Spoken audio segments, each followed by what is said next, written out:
Bonjour à vous, j'espère que vous allez bien.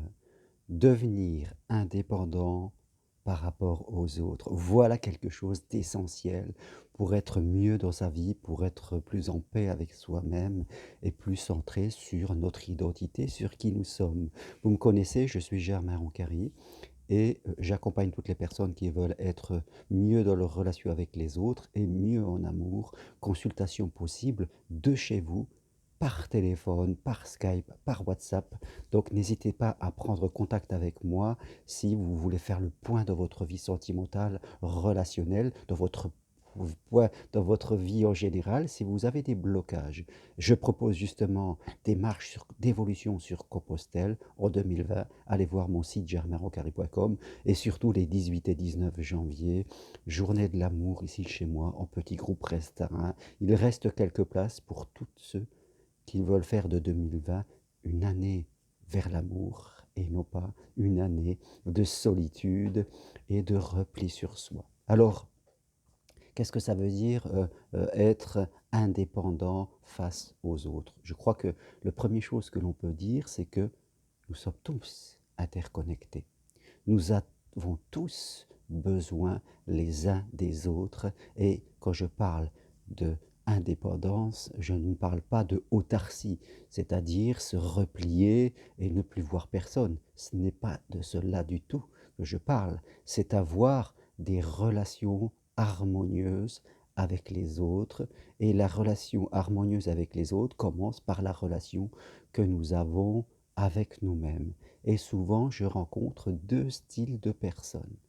En premier, il y a celles qui n'osent pas être elles-mêmes, c'est-à-dire que celles qui restent toujours dépendantes, de l'avis des autres. Et je rencontre des gens qui ont 40, 50, 60 ans, qui sont encore dépendants de l'avis de leurs parents, de l'avis de la famille, de l'avis du conjoint, de toutes ces personnes très proches qui vont, bien sûr, leur dire: «Fais ceci, fais cela, ne fais pas ceci, si j'étais à ta place, je ferais ça».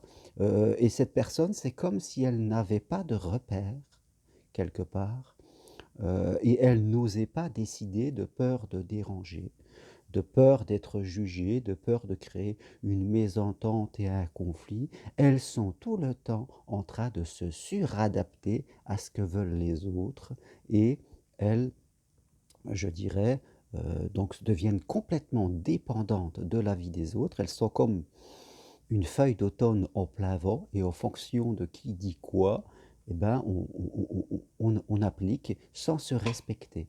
Et quelquefois, il y a des avis contraires et tout cela crée d'énormes conflits en soi avec toutes les conséquences sur le corps. Donc, première souvent style de personnes, celles qui n'osent pas être elles-mêmes, qui sont dépendantes de ce que disent les autres, quel que soit leur âge, elles restent des enfants émotionnellement, elles ne deviennent pas adultes. Deuxième catégorie, comme je disais qu'il y avait 2 catégories, les gens qui ont un besoin excessif, je dirais, de reconnaissance. On a tous un moi et on a tous besoin du regard de l'autre. On ne peut pas vivre, comme je le disais, sans le regard de l'autre.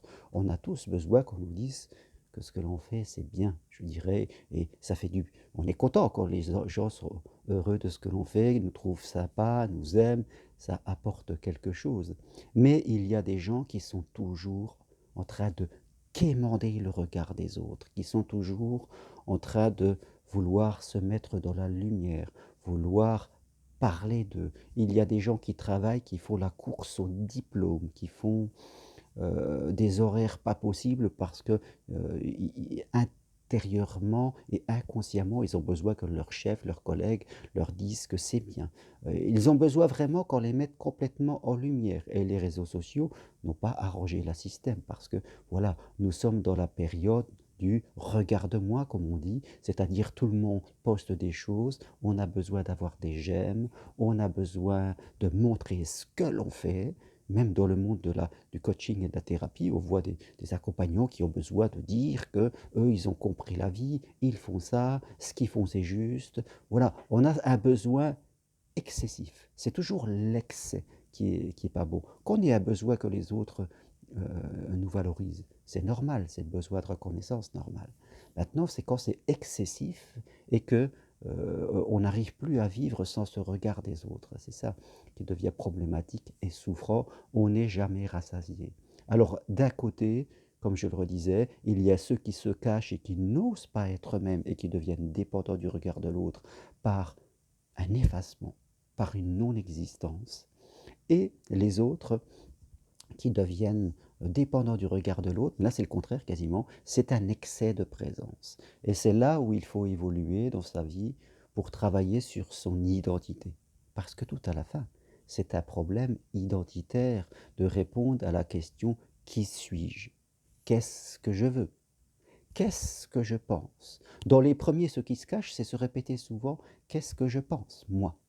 Apprendre à développer sa pensée et savoir dire oui, savoir dire peut-être, savoir dire non par rapport à ce que l'on pense. Parce qu'on n'ose pas.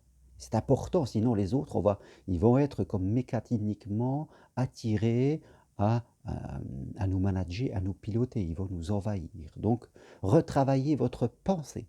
C'est important, votre identité. C'est-à-dire, qu'est-ce que vous pensez de telle situation?